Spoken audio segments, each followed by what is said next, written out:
Bienvenidos a un nuevo episodio de Evolución Liberal.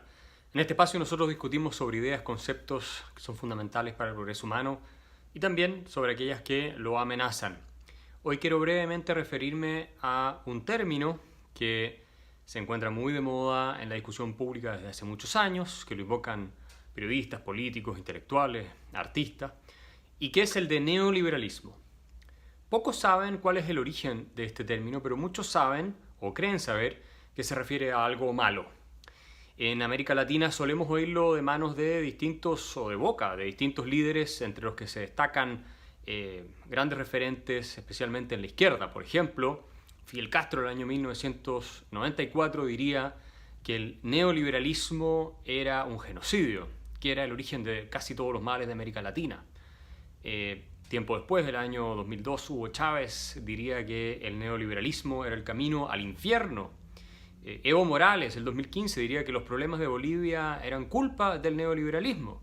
Cristina Kirchner, el 2018, afirmaría que la solidaridad en Argentina había sido destruida por el neoliberalismo y que eso le impedía a los argentinos ver cuál era el gobierno que les convenía.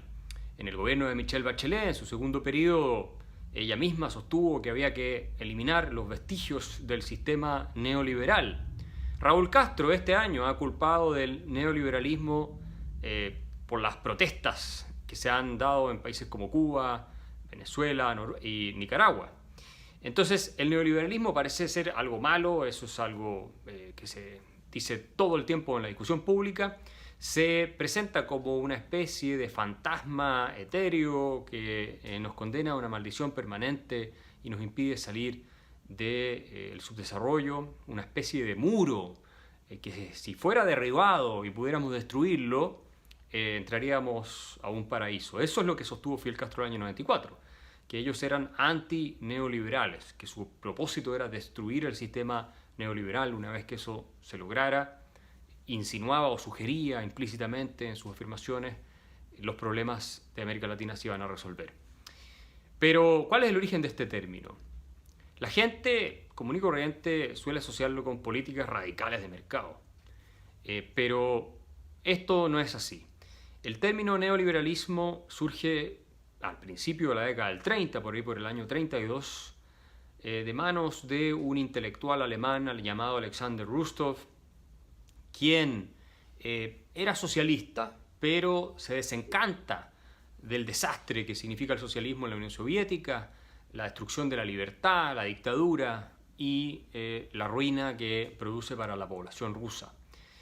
Y entonces él se aleja del socialismo y se acerca al liberalismo, pero le parecía que el liberalismo clásico de Adam Smith era demasiado extremo. Entonces él dice, hay que buscar una tercera vía, y utiliza ese concepto, el de la tercera vía, que sea entre el socialismo y el mercado, el capitalismo, al estilo de Adam Smith y la riqueza de las naciones.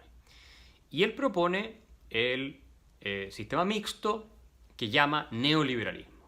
En un famoso artículo, en una conferencia que él da sobre el tema mercado libre y Estado fuerte, sostiene que se debiera denominar así a este sistema, que en realidad, si lo pensamos bien, es una socialdemocracia, porque lo que plantea Rustov es, por ejemplo, que una preocupación fundamental del Estado debe ser disminuir las desigualdades socioeconómicas, que el Estado tiene que intervenir sistemáticamente en la economía para evitar la formación de carteles y monopolios, y eso es muy distinto del liberalismo clásico, que sostiene que los carteles y monopolios normalmente son producto de la intervención del Estado, y no al revés. Bueno, Rustov pensaba que el mercado por sí solo se degenera y por lo tanto el Estado tiene que estar permanentemente corrigiéndolo. Entre esas correcciones propone, por ejemplo, también un impuesto progresivo a las empresas según su tamaño, es decir, mientras más grande es la empresa, más impuestos paga. ¿Para qué? Para evitar que hubiera demasiadas empresas grandes, porque él pensaba que finalmente esto aplastaba a las empresas pequeñas, en lugar de colaborar con las empresas pequeñas. Y así sucesivamente, impuestos a la herencia para redistribuir la riqueza, un sistema de educación gratuito, la prohibición incluso de la publicidad en medios de comunicación por parte de las grandes empresas, porque según él eso les da una ventaja enorme. Entonces, Rustov en realidad lo que propone es una socialdemocracia. No un Estado benefactor gigantesco tampoco, pero sí una socialdemocracia. Y si pensamos qué irónico es que el concepto neoliberalismo haya significado originalmente socialdemocracia o instituciones parecidas a las de la socialdemocracia y que nosotros lo estemos rechazando sistemáticamente en América Latina. Luego este concepto se utiliza nuevamente en el famoso coloquio Lippmann en París el año 38, al cual asiste Rostow y van intelectuales como Ludwig von Mises, Friedrich Hayek, entre otros, y se preguntan, bueno, ¿cómo vamos a llamar a este nuevo liberalismo que no es el liberalismo clásico? Esa es la línea de Röpke, que es otro intelectual alemán, de Rostow, y sugieren el concepto de neoliberalismo a pesar de que había diferencias importantes, porque Hayek y Mises no estaban de acuerdo con Rostow en su teoría de que el mercado por sí solo degeneraba. De hecho, ellos planteaban que cuando intervenía el Estado se producían los problemas de competencia, y la evidencia en realidad le daba la razón a Hayek y Mises. Rostow nunca entendió bien ese problema. Y finalmente queda relativamente establecido, a pesar de sus diferencias, este concepto, pero al poco tiempo se abandona, y sobre todo por las diferencias que había entre ellos respecto a la verdadera naturaleza de los mercados y el rol del Estado. Y finalmente, el año 47 se produce la reunión de la Sociedad Mont Pelerin, que la organiza Friedrich von Hayek y a la cual asisten intelectuales como von Mises, Milton Friedman, Karl Popper, George Stigler, mismo Hayek por supuesto, y otros más. Y algunos atribuyen a esa reunión de la Mont Pelerin que sea el origen del famoso neoliberalismo, una especie de mercado a ultranza, pero en la Mont Pelerin había muchas sensibilidades, no solamente la de von Mises, Hayek o Friedman, que entre ellos por lo demás también hay diferencia, sino también el mismo Rostow, que pasa a formar parte de la Sociedad Mont Pelerin, también Walter Eucken, Ludwig Erhard, el que fue después canciller alemán y ministro de Hacienda responsable del milagro económico alemán, los ordoliberales alemanes en general, que tenían posiciones más partidarios de la intervención estatal que otros, como algunos de la Escuela de Chicago, el mismo Mises y Hayek. En consecuencia, es un concepto que la misma Sociedad Mont Pelerin no acepta ni adopta como propio.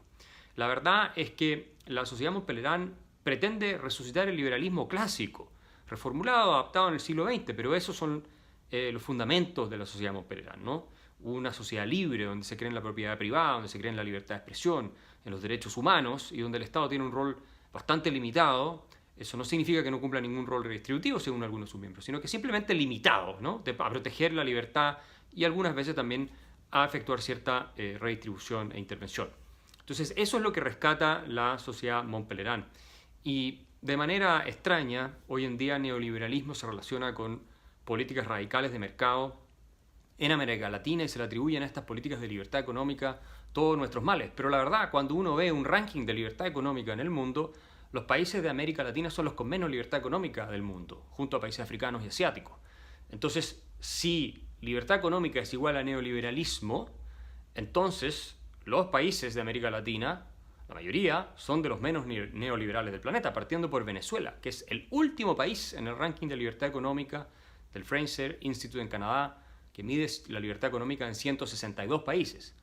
Venezuela, Argentina está entre los últimos también. Lo mismo se puede decir para Bolivia, México. Están todos en el último grupo de países de libertad económica. Ni siquiera Chile, que es el más libre económicamente en América Latina, está entre los primeros lugares. Está cayendo además sistemáticamente en la tabla. ¿Y quiénes están en los primeros lugares? Suiza, Canadá, Australia, Estados Unidos, Singapur, países que todos admiramos, Nueva Zelanda. Y por tanto, mientras más libertad económica, mayor desarrollo económico, más progreso.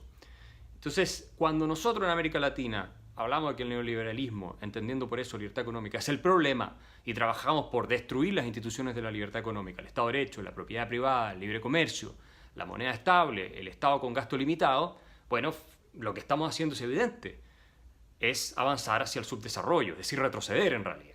No abrazar las instituciones que nos permiten salir adelante, que son precisamente las que les permitieron a esos países con mayor libertad económica estar donde están. Piensen ustedes, solamente un dato, en los países con más libertad económica del mundo, los más pobres de esos países son 10 veces más ricos que los pobres en los países con menos libertad económica del mundo. No es lo mismo ser pobre en Venezuela que en Suiza.